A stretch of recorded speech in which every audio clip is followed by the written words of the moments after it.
Hello and welcome to literature hub. आज हम पढ़ने वाले हैं मैकबेथ, जो कि शेक्सपियर के 4 ट्रेजेडीज़ में से एक है, 4 फेमस ट्रेजेडीज़ में से एक है। और ये 4 फेमस ट्रेजेडीज़ हैं Hamlet, Macbeth, Othello and King Lear. Macbeth एक महान राजा की कहानी है जो कि सच में एक रियल इंसिडेंट पे बेस्ड है। 11th सेंचुरी में एक राजा थे जिनका नाम मैकबेथ था, और वहीं से शेक्सपियर ने इंस्पिरेशन लेके ये प्ले बनाया था। It's a tragedy. इसे 1605 से लेके 1606 तक लिखा गया है, और ये है हॉलनशाइड्स क्रॉनिकल पे लिखी हुई एक कहानी। हॉलनशाइड्स क्रॉनिकल्स एक हिस्ट्री की बुक थी जिसमें से ये कहानी ली गई थी शेक्सपियर के द्वारा। अब चलिए हम देखते हैं इसकी समरी मैं पूरी शॉर्ट में बता दूंगी क्योंकि फिर हमें सिंबल्स, थीम्स, कैरेक्टर सब करने हैं। So let's get into it. So ये कहानी स्टार्ट होती है नॉर्वे और स्कॉटलैंड के युद्ध से। अब ये मैकबेथ जो है ये थेन ऑफ ग्लैमिस है।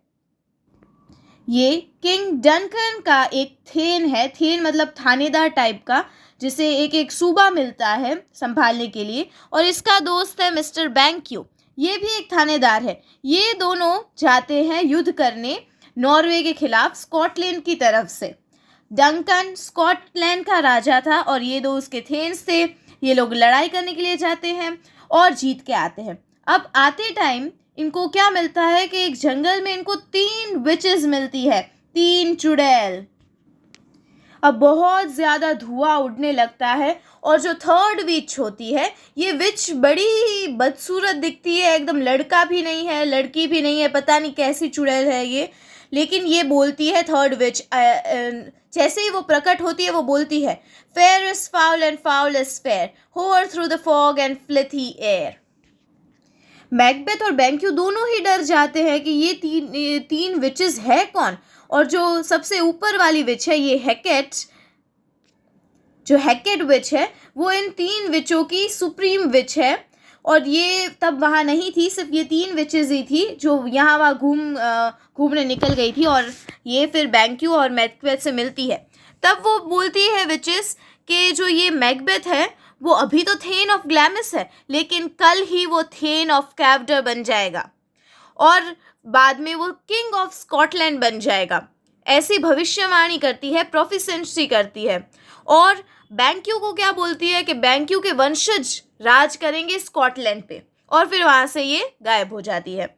अब ये दोनों बहुत ही ज़्यादा डर जाते हैं, लेकिन फिर ये इसे भुला देते हैं एक बुरे सपने की तरह। इस बात पे ज़्यादा ध्यान नहीं देते और फटाफट से किंग डनकन के पास पहुंच जाते हैं स्कॉटलैंड में, विजेता बन के युद्ध के। किंग डनकन बड़ी ही बेसब्री से इनका इंतज़ार कर रहे थे। उनके 2 बेटे थे, डोनाल्ड और मैल्को। ये 2 बेटे किंग डनकन के साथ वहीं पे किंग्स कोर्ट में ये बैंक्यू और हैमलेट का वेट कर रहे थे। तभी वो दोनों आते हैं। तभी वो किंग डनकन मैकबेथ से कहते हैं कि जो थेन ऑफ कैवडर थे वो गद्दार थे, उन्होंने ही जाके नॉर्वे का साथ दिया था, तभी नॉर्वे ने हम पे अटैक किया था, इसलिए मैंने उनको निकाल दिया है। और अब मैकबेथ बनता है थेन ऑफ कैवडर। और तभी वो विचार करता है कि हाँ, ये तो मुझे विच ने बोला था कि मैं थेन ऑफ कैवडर बन जाऊंगा, और मैं बन भी गया। और फिर तब वो चिंता में पड़ जाता है और फिर जल्दी से अपने घर चला जाता है। तभी किंग उसे कहते हैं कि वो बहुत ज़्यादा खुश है उसके ऊपर, इसलिए वो आज रात का डिनर उसके घर पे यानी कि मैकबेथ के कैस्टल में करेंगे और वहीं पे रहेंगे एक रात के लिए। अभी ये जो भी पूरी कहानी हुई है, ये जाके मैकबेथ अपनी वाइफ लेडी मैकबेथ को बताता है। लेडी मैकबेथ, आप यहाँ पे ध्यान दीजिएगा कि बड़ी ही क्या बोले, महत्वाकांक्षी लड़की है। उसे बड़े बड़े मुकाम पे जाना है और वो चाहती है कि मैकबेथ किंग ऑफ स्कॉटलैंड बने। इसलिए वो मैकबेथ से बोलती है कि तो फिर हमारे पास मौका है, एक काम करते हैं, हम अभी जिस रात हमारे घर पे आएंगे ये किंग, हम उनका मर्डर कर देते हैं। लेकिन मैकबेथ बोलता है नहीं, वो मेरे किंग है, मैं कैसे उनका मर्डर कर सकता हूँ। तभी लेडी मैकबेथ बोलती है कि हाँ, मुझे तो लगा ही था कि तुम कुछ भी नहीं कर पाओगे, तुम्हारे बस की ही नहीं है। इसमें मैकबेथ को गुस्सा आ जाता है और वो बोलता है हाँ मैं कर दूंगा मर्डर। और फिर ये लोग मर्डर प्लान करते हैं। जिस रात किंग डनकन उनके घर खाना खाने आते हैं, वो उन्हें प्यार से खाना खिलाते हैं और फिर सुला देते हैं उनके रूम में, और उनके रूम के बाहर बॉडीगार्ड्स भी होते हैं। फिर ये क्या करते हैं कि रात को है ना उनके रूम में जाते हैं, और मैकबेथ और लेडी मैकबेथ, और वहाँ जाके किंग डनकन को एक डैगर यानी कि एक बड़े खंजर से मार डालते हैं। और क्या करते हैं कि सुबह ही जो किंग डनकन का मर्डर था उसका इल्ज़ाम लगा देते हैं उसके बॉडीगार्ड्स पे, और ये कह के गुस्से में जाके मैकबेथ उन बॉडीगार्ड्स को मार डालता है ताकि वो बॉडीगार्ड्स ज़्यादा विद्रोह ना करें, उससे पहले ही वो मर जाए। उनको मारने के साथ ही वो डिक्लेयर करता है कि अब वो किंग ऑफ स्कॉटलैंड है, क्योंकि उसके ही कंधों पे स्कॉटलैंड का भार अब आ चुका है, और वो काबिल इंसान है जो इस भार को ले पाएगा। अब ये परिस्थिति देख के जो डोनाल्ड और मेल्को है, जो ये बेटे हैं किंग के, वो फटाफट से भाग जाते हैं अपने किंगडम को छोड़ के, क्योंकि उनको डर था कि मैकबेथ उन पे इल्ज़ाम लगा देगा उनके डैड के मर्डर का, यानी किंग डनकन के मर्डर का। ये दोनों भाग जाते हैं। ये सब थेन ऑफ स्कॉटलैंड थे मैकबेथ की तरह। ये लोग आपत्ति जताते हैं मैकबेथ के राजगद्दी पर बैठने से, लेकिन मैकबेथ किसी की नहीं सुनता और राजगद्दी पे विराजमान हो जाता है। मैकडफ भी एक थेन था जो कि बड़ा ही गुस्सा होता है, और उसे मैकबेथ पे शक हो जाता है कि मैकबेथ को इतना गुस्सा आया कि उन्होंने बॉडीगार्ड को ही मार डाला, कोई सुनवाई नहीं की, कोई कोर्ट हियरिंग नहीं की, सीधा मार डाला, ज़रूर इसने ही कुछ किया होगा। इसलिए वो भी चला जाता है वो किंग के बेटों के पास, और वहाँ जाके आर्मी इकट्ठा कर लेता है ताकि वो मैकबेथ पे हमला कर सके। तभी पीछे से क्या करता है मैकबेथ, जब उसको पता चलता है तब उसके जो परिवार वाले थे, लेडी मैकडफ और मैकडफ सॉन, इनको ये मरवा देता है, इनकी हत्या करवा देता है। लेकिन ये जो था मैकडफ, ये भाग जाता है। तब भी क्या होता है कि लेडी मैकबेथ को बड़ा पछतावा होने लगता है कि किंग डनकन उनके घर मेहमान बन के आए थे और उन्होंने उनकी ही हत्या कर दी। इस पछतावे में वो पागल जैसी हो जाती है, रात में चलने लगती है, अपने हाथों पे खून देखने लगती है। लेडी मैकबेथ अपने हाथों में खून देखने लगती है, पागलों की तरह बड़बड़ करने लगती है, और साथ में ही बोलने लगती है कि मैंने गलत कर दिया, मुझसे पाप हो गया। और तभी वो एक फेमस डायलॉग बोलती है, all the perfumes of Arabia will not Sutton my little hands, कि उनके हाथ खून से भरे हुए हैं, खून से सने हुए हैं। अब पूरे अरेबिया के परफ्यूम्स भी आ गए तो फिर भी खून की जो स्मेल है वो उनके हाथों से नहीं जा सकती। और वैसे ही वो पागल हो जाती है और अगले ही दिन सुसाइड कर लेती है।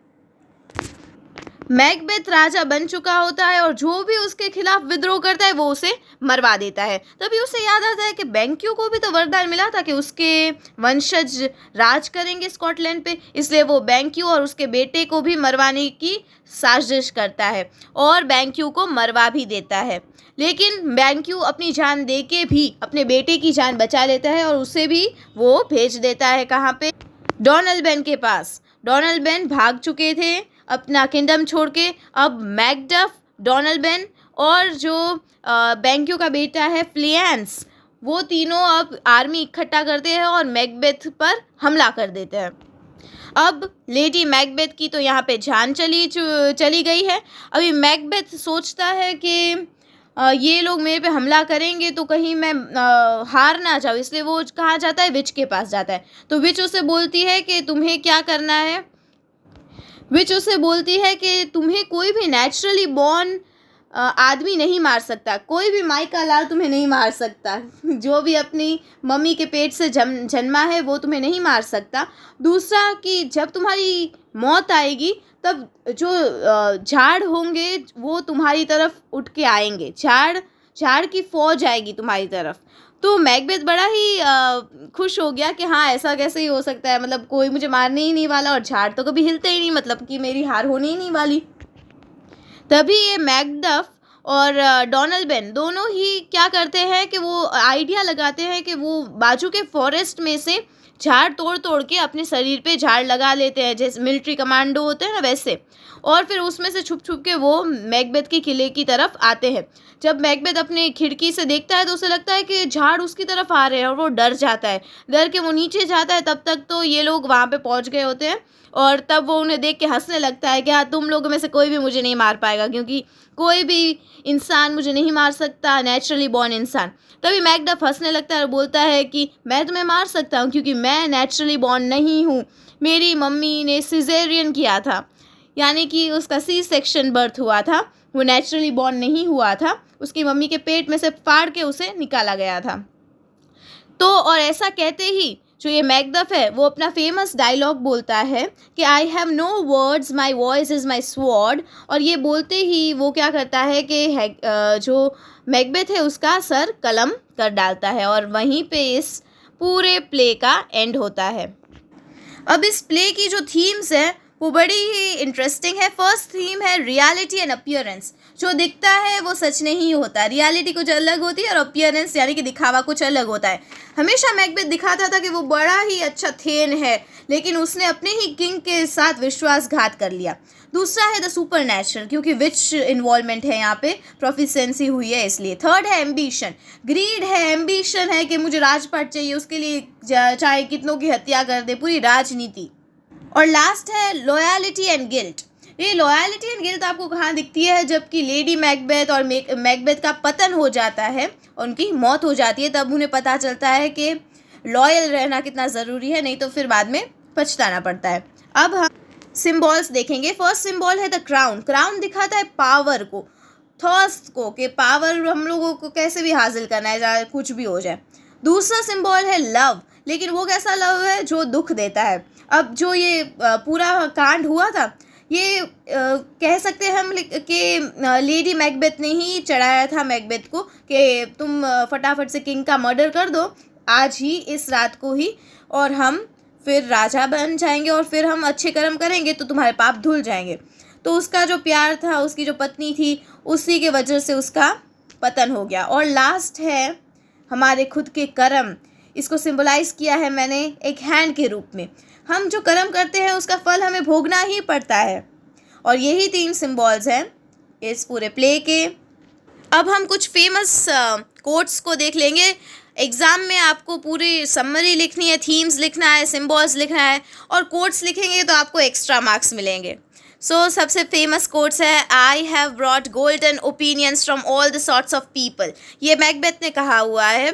कब कहा है, कैसे कहा है, वो सब याद नहीं रखना, आपको सिर्फ कोट याद रखना है, ठीक है। दूसरा कोट है, ये बड़ा ही फेमस कोट है। अगर आप इतना बड़ा कोट याद नहीं रख सकते, पहली 2 लाइन लिख दीजिए या फिर लास्ट की 2 लाइन। कोट है tomorrow and tomorrow and tomorrow creeps in this petty pace from day by day to the last sliver of the recorded time, and all your yesterdays have lighted fools the way to dusty death. Out, brief candle, life's but a walking shadow, a poor player that struts and frets his harp upon the stage and then is heard no more. It is a tale told by an idiot, full of sound and fury, signifying nothing. कितना deep meaning छुपा हुआ है इन छोटी सी पंक्तियों में, कि लिखा है कि कल क्या होने वाला हम नहीं जानते। हम जितना भी तांडव करते हैं लास्ट में उसका कोई मीनिंग नहीं होता। लाइफ कुछ और ही करती है और हम कुछ और किया होता है। बड़ा ही डीप कोट है। ये लिखिएगा तो आपको तो मतलब क्या आप टॉप ही कर लोगे ये वाला लिखोगे तो। फिर है fair is foul and foul is fair, hover through the fog and filthy air. ये भी बड़ा फेमस डायलॉग है। That's all. हमें कुछ ज़्यादा गधा मजूरी नहीं करनी है, हमको बस उतना ही लिखना है जिससे एग्जामिनर खुश हो, वो जान पाए कि हमने बहुत ही अच्छे से तैयारी की है। That's all we have for today's video, and subscribe now because 94% of the people do not subscribe to the channel. I'll be really grateful if you do. Then subscribe. Thank you, and I'll meet to you in the next video. Thank you.